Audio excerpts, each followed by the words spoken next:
appreciate the opportunity to speak tonight. Chris McLeland, I'm the Vice President of Conservation Delivery for Pheasants Forever and Quail Forever. I hail from Missouri, born and raised here.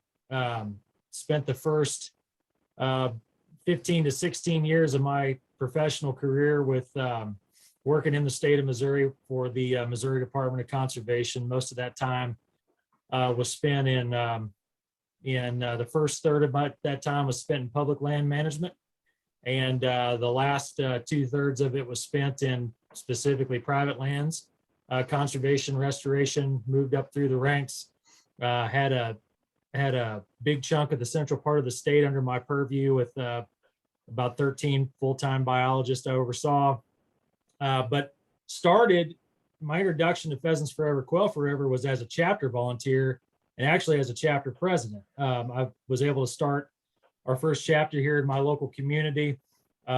Really fell in love with the organization through being a volunteer.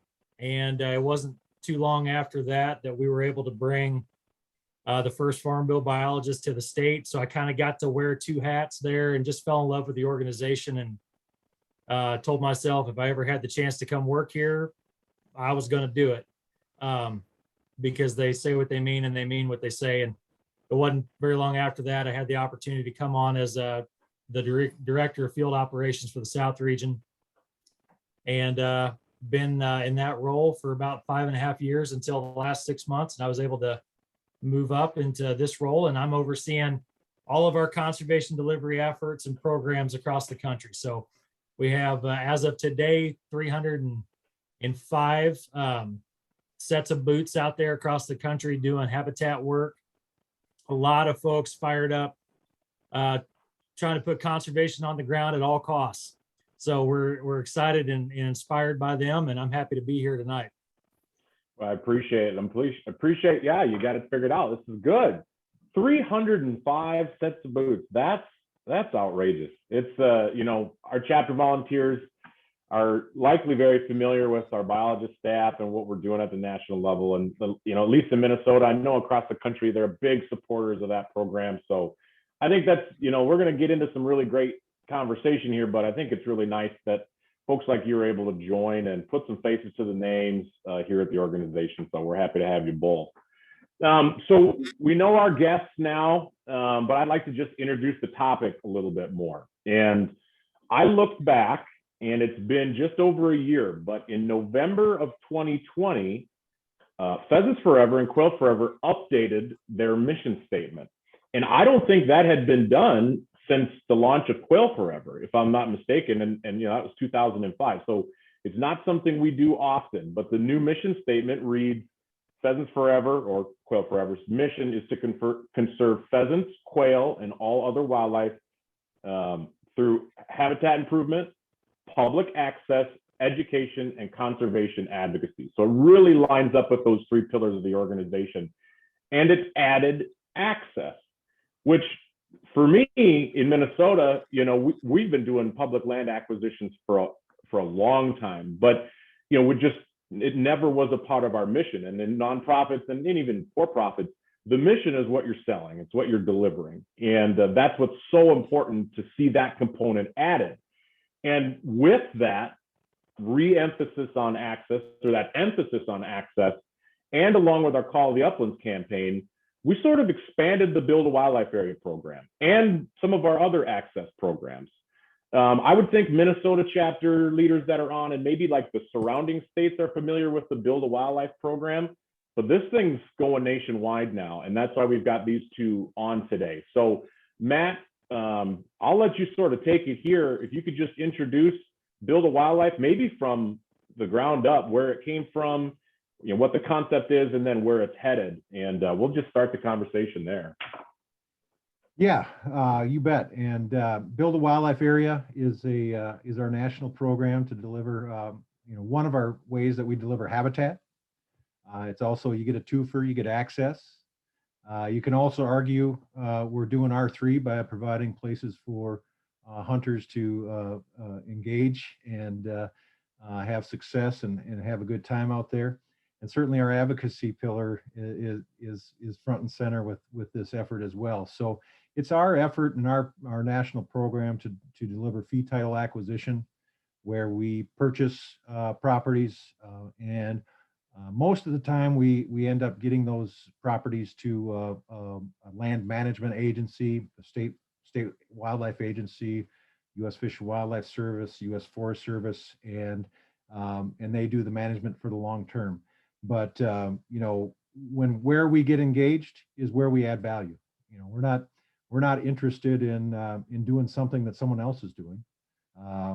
And so we bring our unique grassroots model, where we have chapters that are supporting our local efforts. We bring in funding. That's one of the things with the national program now. We're trying to elevate our fundraising ability. You know, we've built grant funding partners. We're working with corporations now. We just had Purina over the last couple of years, for example. Nestle Purina contributed to our Build a Wildlife Area program. Onyx has contributed. Several others have.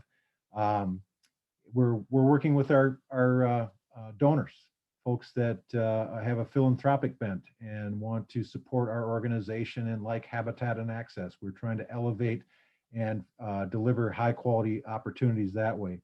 And so it's a way to elevate our mission delivery. And so and it's a programmatic approach. And so we want to raise money for Build a Wildlife Area program, so that when we identify a strategic priority, that we can go after it and have the wherewithal and the ability to get it done. And so and when I say strategic, you know, there's lots of different, we're not just out willy-nilly buying land, as maybe some folks might think, but we actually are very selective. We say no way more than we say yes. And, you know, we now are even developing more strategic plans and working in priority areas and helping to deliver things. We deliver connectivity. We like connecting different pieces of public land. We almost always are building on our past investments in habitat and access. And we're also protecting really important habitats, things like native remnant prairie and wetlands and things like that are, you know, are decreasing on the landscape. So we're always trying to also, sometimes we are able to purchase lands that open up landlocked pieces of ground as well. So with our project, we're not just doing one thing here. We're really trying to find those projects and places on the landscape where we want to be working, and we can stack those multiple benefits so that you know, it just makes sense, and it's a good quality project. So you know, this is and we've really been ramping this up, and I just had a call today in the state of Indiana where we're working on our first project now. We just had our first meeting with a potential seller and moving that forward. And we're having those types of conversations in lots of places, and it's exciting. So we're trying to raise the bar for how we deliver. We're trying to raise the bar for the amount we can deliver, and we're trying to support that local grassroots model that is delivering habitat and access across the footprint. And each state's a little bit different. Each region's a little bit different on how we do things, but the bottom line is we are delivering that habitat and access mission for our members, for our chapters, for the public, and for wildlife. So I guess you know, that's kind of the big picture piece of things. You know, we currently have 14 active projects in 8 different states for over 4,000 acres. Those are projects that are, you know, going to happen, and we're working on them. We have a similar list of projects that are in development. We're working with sellers, we're working with funders, and trying to find ways to rub nickels together to get those things done.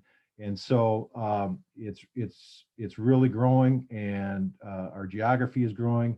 And so, you know, I guess the message I would say is, if we're working in a landscape that we care about for quail and pheasants, there is likely a project or an approach to public land acquisition that makes sense. And we should be doing that. And, we can add value to the collective delivery of public habitat and access through Build a Wildlife Area program. I think that's a great overview. I think it might be, how can I put this? It's the funding mechanism itself is unique. And you said that it varies within the regions and state by state, but you sort of brushed by Purina and Onyx, but then grants, and maybe it's you or Chris, like if you could expand just a little bit more on, how are we capturing these dollars? Because that's like the definition behind Build a Wildlife Area is like a true partnership. It's a concept that originated at up in St. Paul, if I'm not familiar, or somewhere around here in Minnesota.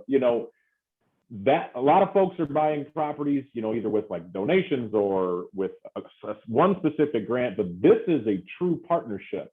So I'd love to just dig into that a little bit more. Yeah, sure. So we Build a Wildlife Area started with Joe Dugan, who was our former vice president and now retired. I actually went bird hunting with him this past weekend, which was a good time. I gave him a good dose of grief because he missed a couple, but he built this and this concept, and his whole idea was, number one, we needed to raise some more money to help get projects done, but he was really interested in engaging people outside of our core. Our chapters are bought in, but he wanted to engage public, he wanted to engage the corporate, and build just more support for doing strategic habitat acquisition. And so, and one of the big selling points is leverage. And so part of what we do when we approach a project is we are trying to identify a federal dollar, we're trying to identify a state dollar, we're trying to identify a private dollar, and then we're trying to identify a corporate foundation dollar, and try to take those. Everybody who's investing $1 into this project is seeing it multiply, that multiplier effect. And that's really, and that's a partnership. Everybody's got skin in the game, everybody's getting something out of it, and that's really been the successful model that we've brought to every state. And we also work with sellers. Sometimes people own land and want to see it become a wildlife area, and some donate it, some donate portions of it, and some give up, likely some resources in order to make sure that it becomes a legacy piece that lives on past their life and protects their investments that they put into their wildlife habitat on their private land over the years and now becomes public. So, we are always trying to leverage that chapter dollar with all those other dollars, and you can say the same thing for, that's why we are adding value to the collective efforts of putting these types of projects on the ground. I think that's a great point. Leverage. And like Chris, you started your introduction you started like a chapter volunteer, a chapter president. You sort of, you're familiar with how difficult it is to raise that dollar at a banquet, and it's nearly impossible. Even our best chapters at fundraising, couldn't come close to purchasing property by themselves. And so that's the beauty of this thing, is it's leverage. It's your chapters are there, you've got private folks there. It's a true program that's been highly successful. Yeah, it really has, and probably the exciting part of it is we're really just getting started. In a lot of ways. I mean, we've had a lot of success over the past. Lots of credit to the volunteers and the staff involved in those projects, but I really feel like this is we're kind of at a precipice of taking this program and this concept of permanent protection and access, which can be the same thing but can be a little different too, and really putting a lot of horsepower behind it moving forward. And from a chapter point of view, I do really try hard to it's honestly, it's hard to not think about how important that first dollar is, but how hard that first dollar is to raise. And so just to put a lot more effort behind how far we can make that dollar go is a priority in and of itself. But the beauty in this kind of work is that's what makes these projects stronger for the long term is, the partnership that comes in behind it, and what, one successful project with a number of potentially new partners can do down the road. You just can't really put a value on that. And our mission and what we do as volunteers and as an organization really is powerful in and of itself, but it really does, we've never probably been as relevant as we are right now for a number of new existing partners, but new partners too. And this is a tool that we have available to us that not many do.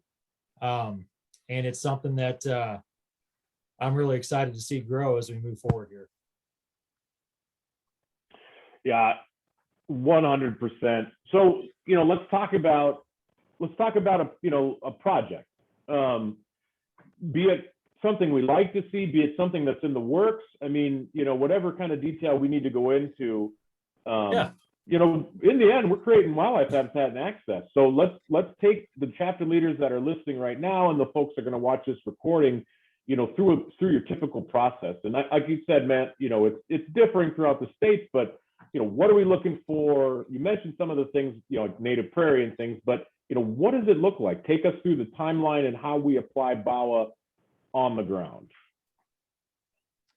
Yeah. So, Matt, maybe since I'm such a homer here, maybe we talk about the Spring Creek acquisition, which is in Missouri. From a traditional, using air quotes, sense, it maybe was a little non-traditional in terms of how this project came to be, mainly because of the timeline that we were working under. This was a project that wasn't necessarily something that Quail Forever staff had identified as an opportunity right out the gate. That being said, this part of the state, the southwest part of Missouri, is one of the last contiguous tracts of remnant prairie in the state. Great bird habitat, great hunting opportunities. We have a great relationship with our state and federal partners in that area and have been doing a lot of work for a long time in that part of the world.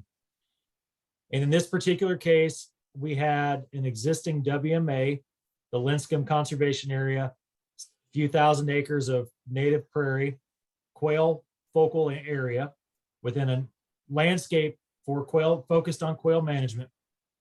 And there was a tract coming for sale that was going to increase the scale of that conservation area by several hundred acres, and would also increase access to the backside of this property, which was currently landlocked and hard to get to. And it was going for sale online. It was going to be an online auction. And the state partner cannot purchase, through state statute, cannot acquire land in that way. So we got a phone call. It was legitimately a Hail Mary from the state partner that said, we don't expect you all to really be interested in this, but do you think you could help us out? And we said, well, absolutely. That call came to me, and then I quickly called my buddy Matt, and we got to figuring out how we could do this. And it's not a huge acquisition by any stretch of the imagination, but it's the right property in the right spot with the right habitat, acquired for the right reasons. And those communities there locally, quail hunting drives those, hunting in general, but definitely quail hunting drives those communities. And it's something that not only our volunteers in the state, but our staff and our partners have been able to really get behind. And it's really been a spark plug for Pheasants Forever and Quail Forever in the state for lots of reasons. So I'll shut up there, turn it over to Matt to kind of explain the nuts and the bolts there. But it's been a great project thus far. Yeah, and that was a new one for me, online auction. But I sat in the lunchroom at the headquarters and hit bid, and we didn't get the whole thing, but we did get the really high quality remnant native prairie there that likely would have been at a high risk for conversion. And Let so, me go ahead. let me stop you right there, Matt. So Matt was going to say it would be at high risk for conversion. In reality, it absolutely would have been, because the tracks that we weren't unable to acquire, I think mostly have been ripped. So Right, right. And so through our organization, that is, obviously, this is a priority for us. This is one of the ways that we deliver mission. And so with that partner saying that they're going to have our back and purchase the property back, we were able to secure it with our land loan fund. And now we are in process of getting that to the Missouri Department of Conservation for the long-term management. And so really just one of those projects that we were able to really make a difference for wildlife. And it was just really exciting to be that nimble and that quick to be able to make something like that happen, which our partners, are amazed at. And that is due in part to our reputation, but also our ability to just be light on our feet and make things happen. And so that's one of the, a lot of times, those land management agencies, those state or federal government agencies just can't move at the speed of business. And so when a really high priority track comes up, one of the values that we bring to the table is that we're able to move. And we might not be able to move, see it today and buy it tomorrow. We have to do our due diligence and process as well as a nonprofit organization and make sure we're smart about it. But we can move a lot faster than the federal government for sure, and most state governments. So, and that's really exciting. And the ability to go and purchase a 7-figure property on short notice that's a high priority is just something that, back when I started, I'm going to date myself here, that your statement of, about, an individual chapter, we could go buy an 80 or a quarter with a couple chapters getting together. Now with land prices, you'd have to have 20 years of banquets to get a modest acquisition done. So this concept of our Build a Wildlife Area partnerships and leverage is so much more important. And so when we identify that right project in the right place, that makes sense and fits our program, our leveraging program now has the ability to get that done. And many times we have, or almost always we have, engagement from that local chapter in pushing the program forward, or the project forward, in supporting that with their local dollars. And then we're out, asking that broader partnership of our chapters in the state to support Build a Wildlife Area program, our partners, our donors, corporations, and foundations, and trying to build that machine so that when we identify the right project in the right place, that we're able to get it done. yeah, I couldn't say it any better myself. I would just stress that word nimble that Matt used, that's what made this particular project work. And in a perfect world, in this case, the way we would hope we could do it would be to have identified that property well in advance, or that that area, and say we want to work here, and start putting horsepower behind it. So when the opportunity to acquire that ground were to have come up, it's we're ready to go. But things don't always work that way, and our mission is to, again, do what we can to protect and restore habitat and help our partners. And it absolutely floored our partners that we were able to turn this around in basically 3 weeks. And because we were able to be nimble and really help them out, it's going to lead to, it already has led to a lot more conversations about doing this kind of work. And then that's exciting. Yeah. And Will, I might just highlight one we just closed last week. Quickly. Yeah, go ahead. It's a little bit different. This one happened in the state of Ohio. And and I think most states, there are funds going into land acquisition, some sort, whether it's state, whether it's fed, whether it's local county. In this case, it was Clean Ohio, which is a water quality effort. And, we identified a seller and a project in Northwest Ohio, one of the last places that you can hunt wild birds in Ohio. So right adjacent to a large complex, the Big Island Wildlife Area. And, all the stars aligned, and we had the right kind of seller. And we started talking, and then once we kind of figured out that, we got a shot at this, we started fundraising. We started writing grants to Clean Ohio and run through that process. We spoke with our partners at Ohio Division of Wildlife and got their engagement and agreement there.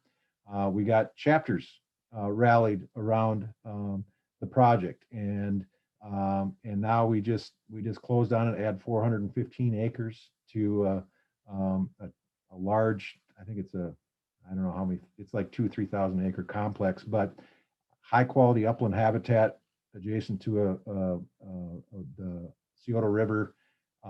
Just a high quality project, lots of engagement from lots of different partners, and really looking forward to celebrating that one this spring with the dedication. And again, very strategic. This is a place, this is the last stronghold. And so Ohio is different, it's a different landscape.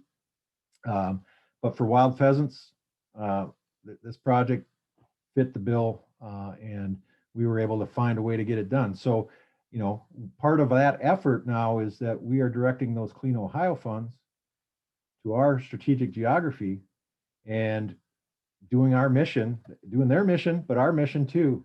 And there's lots of those situations where you can bring things together and really bring those dollars to bear on where we want to be working and doing the habitat work that we want to be doing. And right now there's lots of acquisitions going on. They're not all going on in our priorities. And so where we can piggyback onto some of these funding mechanisms that are that can do our mission, that just is just a strategic move. And we're doing it where we can, and we want to do more of it. Love it. So I'm taking a few notes. Let me just, for those listening at home, the two projects that were shared and highlighted, one of the last remaining places to hunt wild birds in Ohio, and a project that would have certainly been developed in Missouri. And when you think habitat and access, you got the call and said, can Pheasants Forever and Quail Forever help? And we have the tools to do so. And that's it. That makes me so happy. And I mean, our chapter leaders listening at home, and those that are going to listen to this, I mean, that's why I'm here, man. Creating wildlife habitat and protecting the best of what's left. It's just so important. I dropped, for the chapter leaders listening, I dropped the Build a Wildlife contribution level information in the chat. So if you are fired up about this thing, if you're listening at home and you want to make a contribution to the Build a Wildlife area, we've got it all broken out for you. We've got a bunch of different levels the chapter can contribute at. If it's something you guys want to put in your budgets as the years go along, I mean, this program is only going to expand. And, Matt and Chris gave two just excellent examples of the value of this program and how unique it is across the country. So we're certainly going to push this, and this is going to be something that's going to create a lot of high quality habitat moving forward. Contact your regional representative, whoever that may be, if you're interested in learning more. Otherwise, it's there in the chat, or they can get it for you. So are we good with BAWA? It's a pretty good BAWA. I keep saying BAWA, Build a Wildlife Area. Those are, synonymous. But, we titled this, the Build a Wildlife Area and our access programs. And so, BAWA, Build a Wildlife Area, is one of the programs that Pheasants Forever and Quail Forever participate and lead, but we've got a diversity of acquisition or access programs all across the country. I mean, Matt, you mentioned, we've got projects that are ongoing, but we've really only worked in 8 or so states with our Build a Wildlife Area program, but we've got a lot of different initiatives throughout the country that creates access. And I'd like to spend at least the next 15 minutes or 10 to 15 minutes on that and really dive in on, what else we're doing to create opportunity. Yeah, I can take that ball and run, and Matt can jump in here too. Land acquisition obviously is a priority, as we just said, but it's just one tool, and of many. And another area we mentioned earlier, we have 305 sets of boots out there today, and providing high quality access is not just a mission, on our mission, involved in our mission now, but it's a priority for our field staff too. And it's definitely a priority for a number of our state and federal partners. And so if you're unfamiliar, one of the most effective ways that states, and I'm talking state partners now, USDA or your state Fish and Wildlife Agency, provides access opportunities is through the leasing of private ground for public access. And a tool that most states utilize to do that is the Voluntary Public Access Habitat Incentive Program funding, which is available through USDA. It's a competitive funding opportunity. State Fish and Wildlife Agencies have to compete for that. But essentially, it provides a state, if they're awarded, a pot of funding to be able to go lease property from a private landowner and open that property for public access. Pittman-Robertson or PR dollars are also utilized heavily for this by state wildlife agencies. And where we come into play is, number one, providing support in the development of these proposals, helping our state's fish and wildlife agencies understand the landscape, where the needs are, where the opportunities are, and provide a lot of lift in the development and in the guiding of the direction of where these dollars will be spent and this access will be provided. The other way that we really provide lift is through the fundraising of that first dollar. As we said before, Pittman-Robertson funding is a 3-to-1 match. For every $1 that we can bring in, PR will provide 3. Same with VPA HIP, Voluntary Public Access Program. So we try hard to, again, leverage those dollars to grow that pot to ultimately provide as many acres open to public access as we can. The third way and the most effective way that we deliver this work is really through our boots on the ground. Through working one-on-one with those landowners, helping enroll acres into these programs, making them open for access, and then once they're open, working with those landowners to improve the habitat on those acres. And we have a number of programs that we're helping to either lead or support across the country, and many of them in various levels of their tenure. The Open Fields and Waters program in Nebraska, for example, has been around a long time, well established.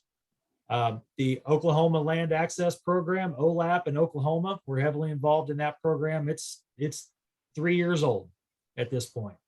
And the list goes on and on, but it's a great tool to provide opportunity for folks to go out and recreate, to chase their bird dog around.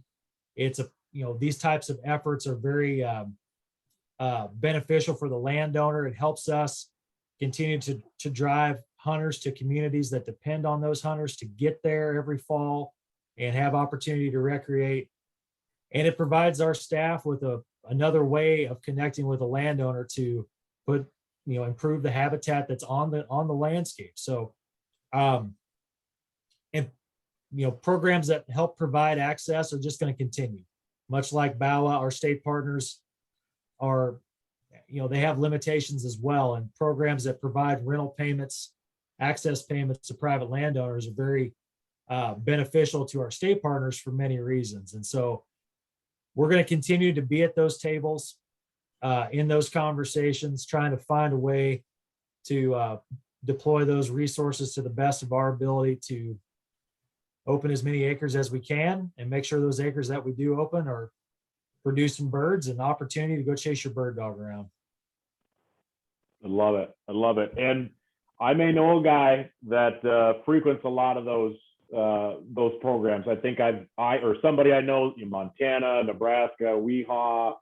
I need to get to that OLAP, but I've found a lot of birds on those projects. It's really cool to see. Even the habitat cooperator signs on a few of them I've seen in Nebraska, and that's awesome. You can tell that either the local chapter or in some way, shape, or form the organization was involved. And I love traveling the country and seeing those orange signs. Oh yeah. Well, and I would add, one of the great things about some of those programs that you just talked about is what Chris talked about was the habitat improvement that happens on those private lands that are now open to public access. And that's, when I go to those programs, I'm choosy. And I go to the ones where the landowners are actively managing because that's where the birds are. And so that's a great outcome. We also have a lot of efforts to, again, we've got public lands out there right now. And are they being as productive as possible? We want to make every single one of our public acres as productive as possible for the birds, because that means higher success, better experience with our public lands, better experience for hunters, more engagement, all those kind of things. So, we've got several, chapter volunteer-led programs to adopt a wildlife area, for example, and do some of the maintenance and upkeep just to keep those areas nice. We've got habitat share, public land enhancement programs where we're actually working with that state or federal agency and actively getting out and getting more work done, more management done, more restoration done, more enhancement done on those properties so that they are as productive as they can be. I know people hear a lot about or complain. You'll hear complaints about our public lands. Oh, that place, hasn't seen a fire for 25 years. Well, you can complain about it or you can do something about it. And I'm proud that this organization rolls up the sleeves and is willing to do something about it. And we are doing a lot of work with our public land managers. We're doing a lot of work through the access programs and getting that habitat enhancement done on those properties, which we know is growing more birds and making hunters more successful out there. And that's really cool. Yeah, just to piggyback on that, I can't say it any better. I would say that something I'm very excited about moving forward is, we have incredible field staff, as I mentioned. They're full of fire, ready to go, get her done. We're always trying to reinvent what we do, and how can we do it better? How can we do it bigger? How can we do more? And a point that Matt just made about the habitat improvement part of access, we have specialists on staff that are staffing up public lands. They are essentially assistant area managers. They're on the tractor. They're on the bullhog. They're running a drip torch on public lands, doing what they can to help our state partners out and ensure that those areas, those acres are as high quality as possible. We're taking that a step further and we're applying it.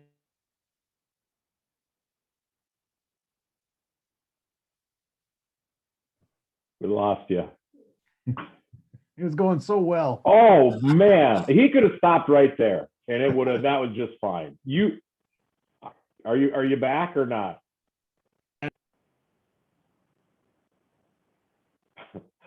How about now? Oh, you're back. Okay. All right. Apologies. Where were you? What I was saying was we have staff on public land staffing those areas up, ensuring that they're as high quality as possible. We're taking that concept specifically in Kansas to private lands, specifically private lands enrolled in the walk-in hunting access program. And we have now a 4-person team that are working on those enrolled acres to do habitat work on those enrolled acres. So you have a connection with a Pheasants Forever employee to help enroll those acres, get a management plan on those acres. And then you have another connection with a Pheasants Forever employee that's going to go out and physically do the habitat work on those acres to ensure they're as high quality as possible, and trying to complete that loop as best as we can. And it's been working really well. It's a couple of years old. I feel like we've really proven it out. Our partners love it.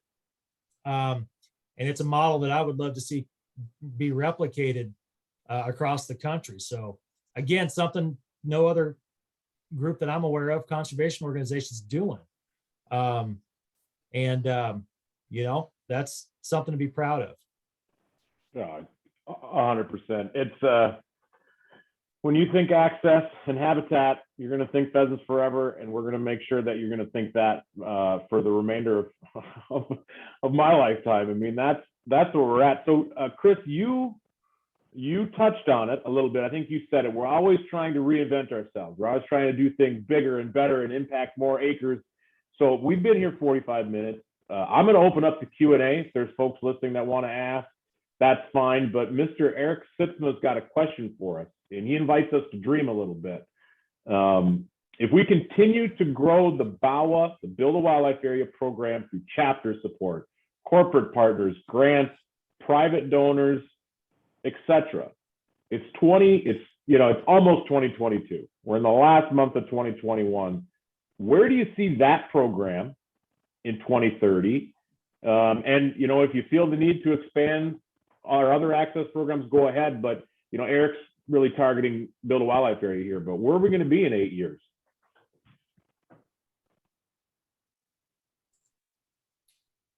Matt, do you want to jump in, or you want me to? I'm happy to go there. Go ahead. Okay. I'll follow you. Well, that's a great question. And I guess the way I couch it right now, and hopefully in 2030 or sometime soon thereafter, we have an active program, Build a Wildlife Area program, in every landscape that we care about. And I know with our chapter model and empowering local people to do local things, that makes sense in a lot of geographies. And in Ohio, if we want to have wild pheasants to chase, that area is a lot smaller. So, it's going to vary by landscape as to where our priorities are, but we're going to get better at identifying those priorities. We're going to get better at building on our past investments in habitat and access. We're going to get better at making sure we're protecting those unique and declining habitat types like native remnant prairie and wetlands and the things that those birds love. And we're going to be finding ways to enhance that access as much as we possibly can. So, there's quail focal areas in a lot of areas. There's pheasant focus areas in some areas. There's a lot of work to be done there, but that would be my vision, would be that we can have an active program that is adding value and delivering more in all those landscapes that we care about. Very well said. I think I would second all of that. I would piggyback on it to say that